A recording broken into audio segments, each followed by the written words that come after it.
Welcome to Living Like Vacation, the show where we live our best life and find others doing the same. I'm Joe. And I'm Gary.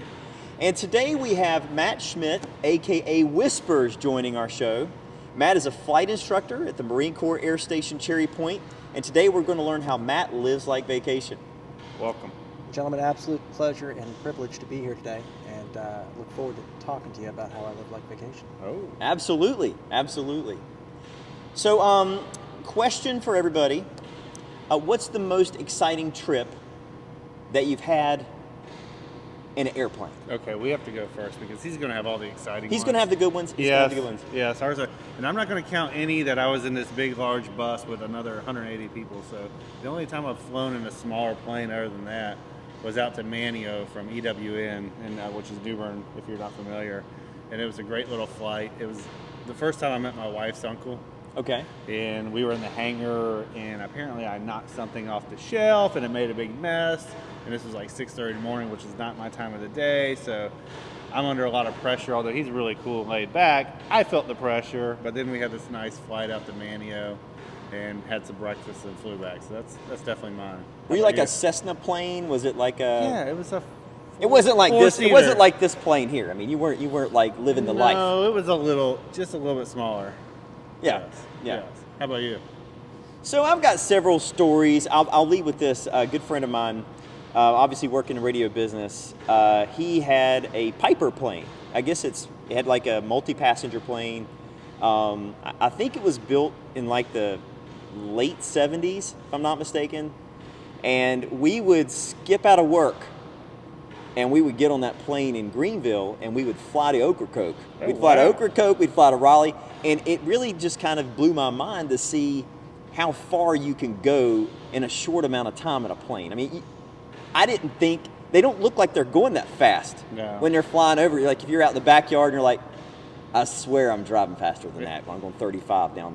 But they're going a lot faster. And they're avoiding traffic for the most part. Exactly. But that was that's one story. So yeah, I think that's probably what I'll leave with. All right, Whispers. Whispers, you gotta help us here. Absolutely. Well, both of those are incredible stories. Anytime you're flying around in a Cessna or a Piper, tremendous amount of fun. That's kind of where I got my start. I will say, let's talk about the word exciting when it comes to aviation.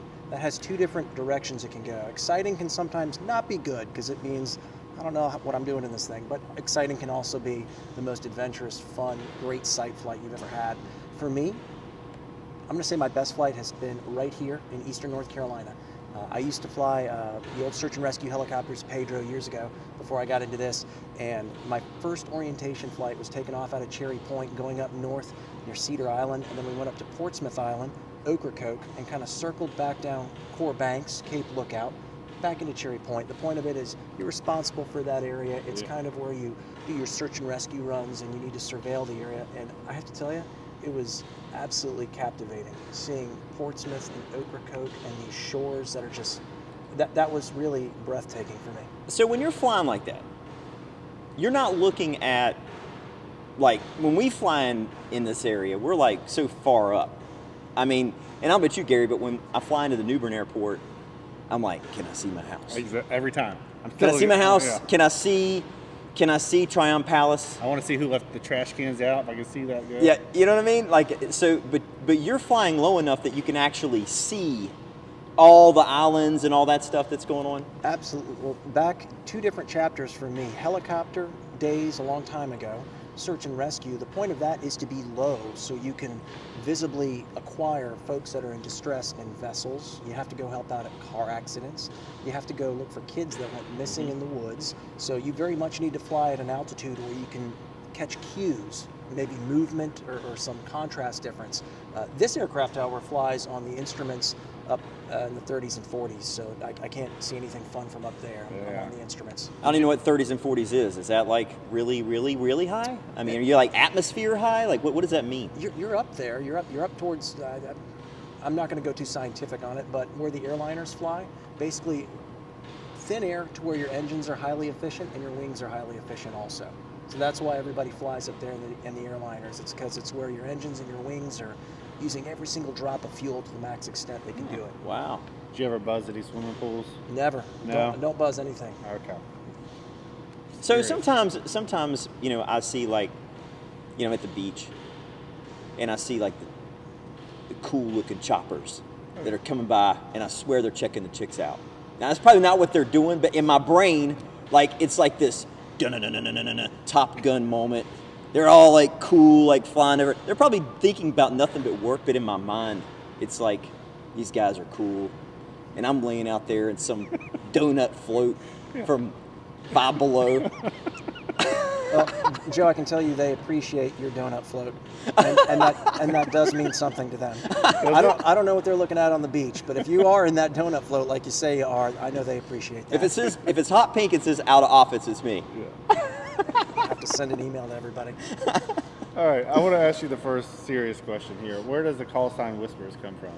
Whispers, and let me just start by saying the paradigm of call signs is a funny one. Typically, it's a facet or a characteristic of your personality that you may not be that proud of. It might be something that you know, you pick your nose or something funny. So, and your peers latch onto that and say, "Ooh, we're going to name this guy, you know, a quick call sign based on one of his negative facets." So, I am a close talker. Sometimes I talk a little close. Oh, you were getting very close here. Sometimes I whisper. Sometimes I have a tendency to do it so much. There have been many pictures of me whispering into people's ears.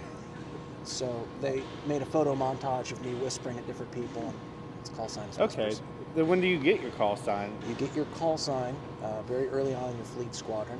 So your first squadron you go to, you have a nice little ceremony where you recognize the person and just. Okay. Do you know that it's going to be Whispers at that point, or do you just like find it's like a hazing, like all of a sudden, like, you know what, you're Whispers.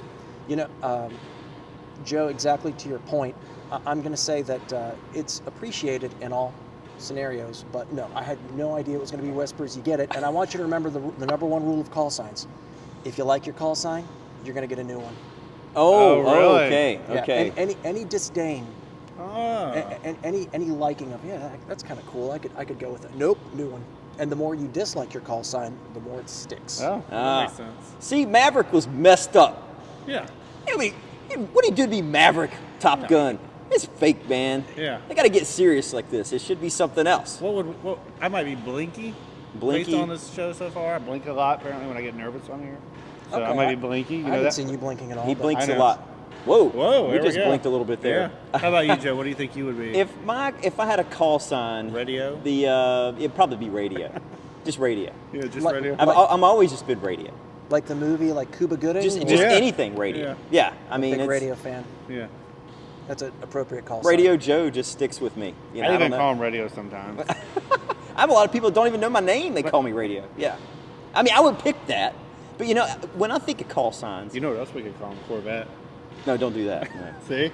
That's what call him Corvette because he Looks loves like the Corvette. Porsche. Yeah, it looks Yeah. like it's looks like a sticking. Corvette. That Me. Porsche guy can't have a Corvette. Yeah. Yeah, that'd probably be right. No, but, you know, when I think of call signs, I also think about when I was a kid, the G.I. Joe action figures. You know, the back of it was like snake eyes. You know, I would want that call sign. Something like tough, you know. But Whispers is good because it makes you sound like you're like secret flying.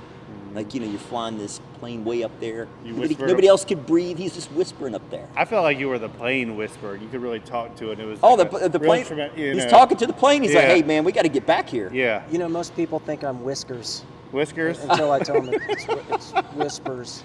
And even so, they'll be like, Whiskers. Curious as a cat he is. And nope, it's Whispers. Gary was Whiskers until he shaved that beard I off. was just last night. I accidentally put the wrong guard on and it went with the full shave. I said, "Oh, I guess I don't have a beard any longer." He was Whiskers. just whiskers. You could have committed to it and just left out whatever was gone and gone around it. That's true. That's true. I could have. I've been right on here. 2021. I started right there. It's all about you. Yeah. All right, so we're in this cool hangar. And so, you know, Pedro was in this hangar. So can you tell us a little bit of the significance about where we're at right now? Because, I mean, it's really cool in here. I mean, it's one of those things I wish we could show everybody, but we probably can't.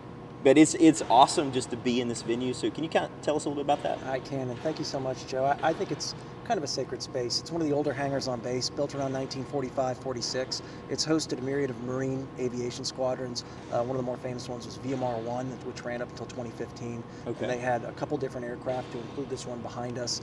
They also hosted Pedro's Search and Rescue. So for many years, the search and rescue choppers that patrolled eastern North Carolina were operating out of this hangar. They patrolled everywhere up to, I want to say, about Virginia Beach down to Savannah. Oh, So wow. off the eastern Okay. seaboard. Yep, they could respond to a lot of different contingencies and emergencies from here. What do you think the original aircraft was in here? You know, I don't know off the top of my head. I would be I don't know. willing to bet maybe a Hellcat or a Bearcat or one of the early Marine fighters, Okay. probably post World War II. Maybe a transport aircraft, maybe a DC-3. I mean, we're talking about like the little plane that's in all the movies for World War II. Or one of those Maybe. old piston cargo aircraft that Oh, you see in a okay. lot of the movies. There were a lot of cargo aircraft that were multi-purpose, like the one behind us, Yeah. that are based on Cherry Point. Okay. So So this particular building where we're at has a lot of history, and so if the walls here could talk, what do you think they would say? I think you'd have to heavily censor the stories. I think they'd have a tremendous amount of really cool stuff that happened here, of history of different chapters, Korea, Vietnam, a lot of different Marine Corps history that these walls and the folks that served within these walls got to see. All right. Absolutely. No, it is breathtaking to Yeah. just to be in here, and so I wanted to bring that up just because it's one of those things that's part of our history. So it's cool to be in here for that. And it's So- going to be gone soon because we need new hangars for the newer planes, and people like you that are going to carry on to what's happened here, tell the story. Well, thank you so much for recognizing the importance of this hangar Yeah. and the story. And, Cherry Point, just a lot of historic stuff has happened here. Yeah. Let me ask you another question about you. What made you want to fly? Ever since I was a young man, Uh-huh. went to every air show, picked up every airplane toy, drew so many airplanes in school that my teachers thought I had something going on upstairs, because they were like, he's only doing airplanes, he's not doing anything else. I had a pen pal who was an B-17 ball turret gunner, Leo Lorenzo. He used to send me pictures in aviation magazines. My uncle was an engineer at NASA. Oh, cool. Okay. Then I Wow. pumped fuel later on in college and hitched a ride on every aircraft that I possibly could. Where'd you grow up? Grew up in Jacksonville, Florida. Okay. So Very that similar makes sense. topographically and climatologically as here. Yeah. So probably a lot of air shows. Tons of air shows. Yeah, that's really cool. So if you're a pilot, you're pretty busy, right? You're working, I don't know, a lot. I'm sure. They keep us pretty busy. I assume it's We a lot. don't get to fly the entire time. Probably more than us hotel guys. I mean, could happen. You guys are very busy, I know that. But how do you find time to, do some things for yourself? How do you live like vacation? I want to tell you, I live like a vacation, and I'm not just saying this to be funny. I live like a vacation every day I get in one of these airplanes. I pinch myself, I get to be around this. It's a mindset, because with every bit of analytical physics that goes with flying an airplane or learning how to master one of these things, is that childhood realization that I'm in the sky, I've got a bird's eye view of everything that was my little world before.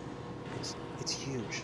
Look at all the possibilities, all the places and people. So it's to say that this is a vocation, it's not a job. You're not on the time card. If you don't love to fly, you have no business being in the profession. And you don't have to pay for the gas. I That's do. a plus. I Well, I mean, I pay guess we're all taxes. paying. Yeah, we're all paying. So, But some of these pilots I hear, they're like, yeah, I haven't flown in a little while. Gas is getting up there a little bit, it is, and they're going to do away Is with it? avgas. That's a whole other conversation. Uh-oh. That's going away in 10 years or so, maybe Yeah. less. Oh. Wow. So, I get as I said earlier, I get the whole Top Gun vibe, because as a kid, that was like, there was a Porsche in that movie too, by the way. Just letting you know, no Corvette. What was the bike? Was it Ducati? I don't know what it was, but Okay. it was a 356. But whenever I go somewhere around like this environment, I start hearing that music in the background. Every time. As Yeah. you should, And do you guys play that around here? Do you like just walk around? all the time, through the speakers in the hangar. I would think that it would get tired of. I mean, and first you'd thing be in the like, morning, all right. you eat breakfast and you tired come of in it. here and there's that dun na na na na na na na. I mean, you're just like just walk in and then you're like, oh my gosh, I'm so fired up, I want to go do something. I mean, I think what the movie did for aviation is appreciated. Obviously, it's kind of satirical. Folks joke about it because obviously it's very different in real life than what Top Gun puts on the silver screen. Joe, I waited to get here to tell you, though, I have a personal connection to the movie Top Gun. Oh. No way. That's not, well, we do have a lot of people here on base that are, quite a few that are Top Gun pilots that have been around that. But the guy who wrote my letter of recommendation to go to flight school flew the black aircraft, the Bandit, in Top Gun. No way. Yeah, he was the actual pilot in the movie who flew for the movie, and he flew some with Tom Cruise. That's really cool. Wrote my letter of rec to get into the aviation program. Really? Yeah. Now he's See? really excited. Oh man, that's cool. I love how you just like life just weaves these cool little trails, you know, because I was like you as a kid, man. I drew a lot of planes, but I'm a helicopter lover. Like, I mean, I love the Cobra. And one day I was at the house, and all of a sudden, like 2 of those things flew over the trees. They were really low. I mean, I lived like right there in New Bern, and they just like all of a sudden, man. I mean, I kind of wanted to cry. I mean, it was like amazing. I was like, oh my gosh, look at this. This is like a movie set, you know. But seeing some of that stuff in real life, and the air show that we just had was unbelievable. Tremendous. I mean, it was awesome just to see all that stuff all in one place. But I go over there and I, you know, got to touch it. You know, it's like real. You're not supposed to touch, I guess you're not supposed to touch everything, but I kind of like, it's like real to me. So I was like, touch this thing real fast. You know, when you let the kids tour the inside of the airplane, it's always funny to see the ones that totally go rogue. How it's like, do me a favor, just hang out in the back here. And occasionally you'll get one that's real excited that'll just blast into the cockpit. Oh man. Start throwing stuff. Oh You're man. like, "Oh." Luckily, everything is unplugged. Oh, good. No, but that's to me that's just kind of cool. That, you know, that would be like, you know, living a dream. You know, you come in here and you're able to draw in those helicopters and planes and all that, and all of a sudden now you're like, it's part of your life. It's tangible, which is cool to see that come together for you. So that's awesome. Thank you so much. And I will say, and it goes without saying, that the amount of work that it does take to finally make it to an airplane is unprecedented. It's the hardest thing I've also ever done in my life, and I have a lot to thank for the ability to be here, but it's not always a movie per se. No. I can understand that. So do a lot of people do rotary and airplanes? Not a lot. There's a small percentage of us Uh-huh. that start out rotary and then move over to fixed wing. Is that like a thing? Like, is there, you're rotary or you're airplane, and then you had a hard time crossing over because you weren't with them? It is a very hard. Okay. I would say it's a challenging transition, and there are a lot of folks who work both rotary and fixed wing Oh. in marine aviation. It depends on where your career takes you, what your Right. options are.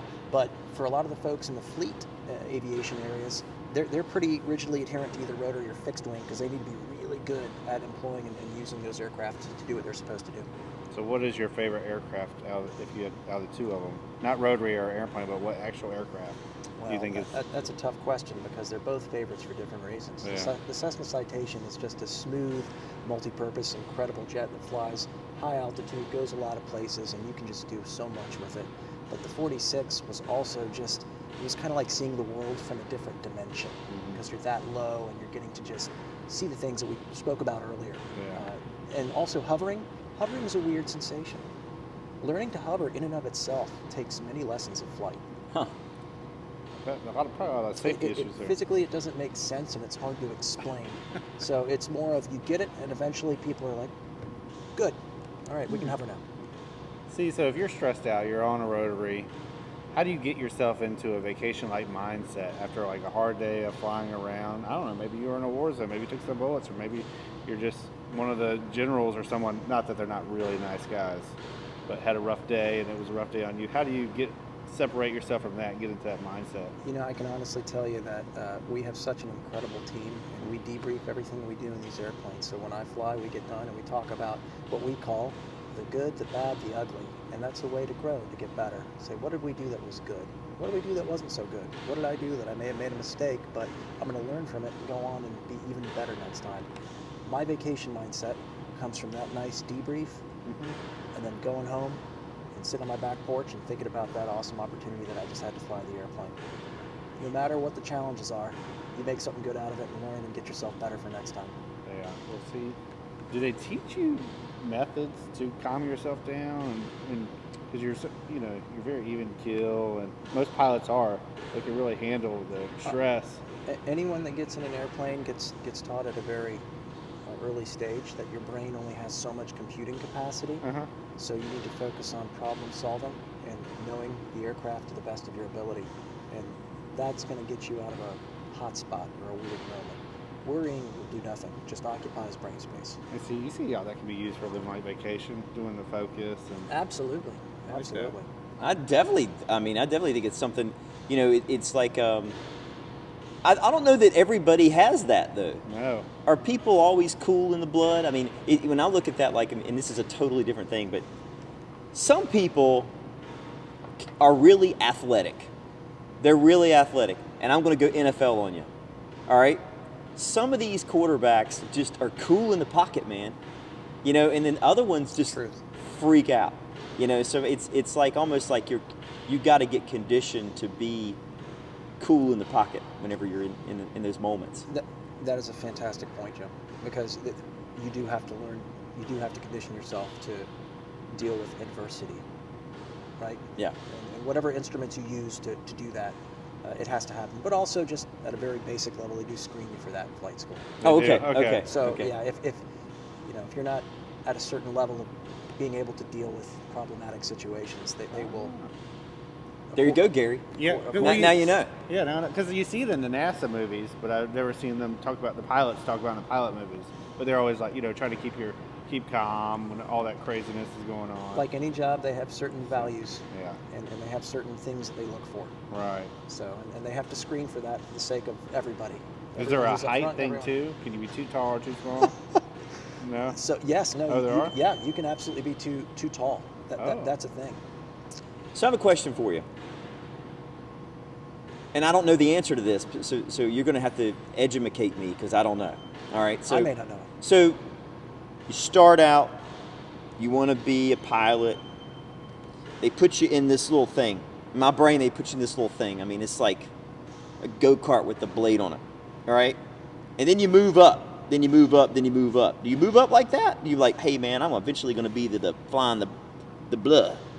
Do you move up like that, or do you? I mean, how do you move up in the flight business, like part of the military? I mean, I don't understand that. So to me, it's like, hey, now you've progressed to whatever it is. I mean, the F-35. I mean, I don't know. I mean, what does that mean? So everybody at first flies your basic trainers, your T6 or your TH-57 helicopter. You fly the little guys, and then once you get done with the little guys, you go to a fleet squadron, and you fly one of the line aircraft that we have operating in active fleet squadrons. Okay. While you're there, depending on what your passion, your career track, your instances that you have in life, you either progress in that field or you decide to choose a different field. But I can honestly tell you, it's different for everyone. To answer your question, maybe this will help. Some people grow up, go to flight school, and say, I want nothing else than to fly an F-18.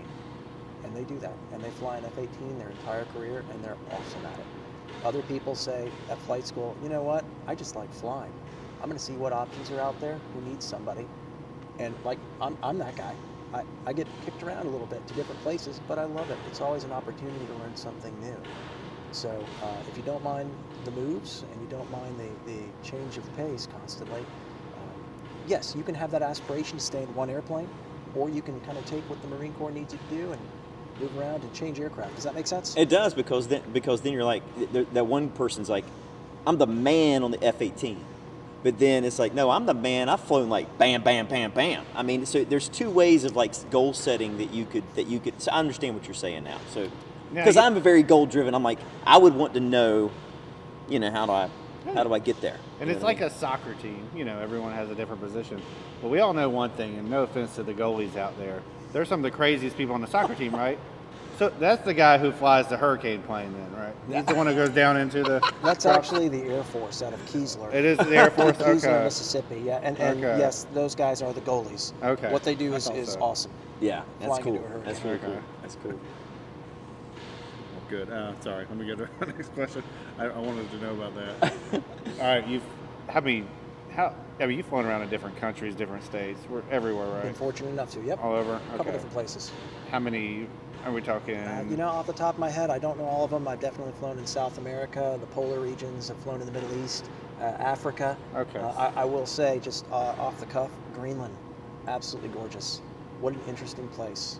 Those fjords are just huge, and that island is much bigger than it looks. Well, if you had to abandon ship out of, one of them and land in that place forever, which one? Is there a place you'd? I'm not going to commit to one place. No? Let's go regionally. Chile is gorgeous in South America. Oh, Jordan is absolutely stunning. my wife says about Jordan. Aqaba, incredible. Yeah. The polar regions have some beautiful places, and you know what though? If I have to abandon ship, it's going to be here in eastern North Carolina. There you go. That's right. I knew it. I would say the same Yeah. thing. There's no place like the Outer Banks. Yeah. So It's I'm, really I'm with you on that. I got a question for you, just off the cuff here. So, what place has the most challenging runway? Like if you're coming in, like I'm living my dream, I'm flying my plane, and then all of a sudden, like, oh man, I gotta land there. Like you find out that morning, like you're like, oh man, I gotta land there. Is there a place that like, because I'm from West Virginia, I was born in West Virginia, and we have Chuck Yeager Airport there, and it's like a, it's like a shelf on top of a mountain, and there's like a lot of wind that swirls around this thing, and a lot of people talk about they don't like landing at Yeager Airport because it's like, it's kind of floppy. Is there a place like that you're like, oh crap, I got to go do that? flown to Yeager many times. Big fan of Yeager. I also fly to Huntington quite a bit. Okay. I would tell you Kangerlussuaq, Greenland. Kangerlussuaq, Greenland is a massive fjord. So you've got these two ice rock walls. And in the center of that is this old antiquated runway, but it's into channelizing terrain, and it's very icy. Ooh. It has clouds in it, so I would say that it's an intimidating runway. By the way, depending on the mission, the aircraft, and the geographic region, you could answer this question 100 million ways. But for me personally, I think Greenland is challenging because you have to fly into terrain, and you just have to be mindful of it's got icy runways. Yeah. And Man. I mean, I watch some of these YouTube videos, and there's like these different runways, and they're just like The one in the Caribbean that everyone one in the talks Caribbean. about. Yep. St. Martin. Yeah, St. That's Martin. it. St. Martin Yeah. St. flies Martin. right over the beach. Have you Yeah. flown in there? My buddy's actually, he flies that route for a commercial airline. Wow. Is it rough? Wow. That's cool.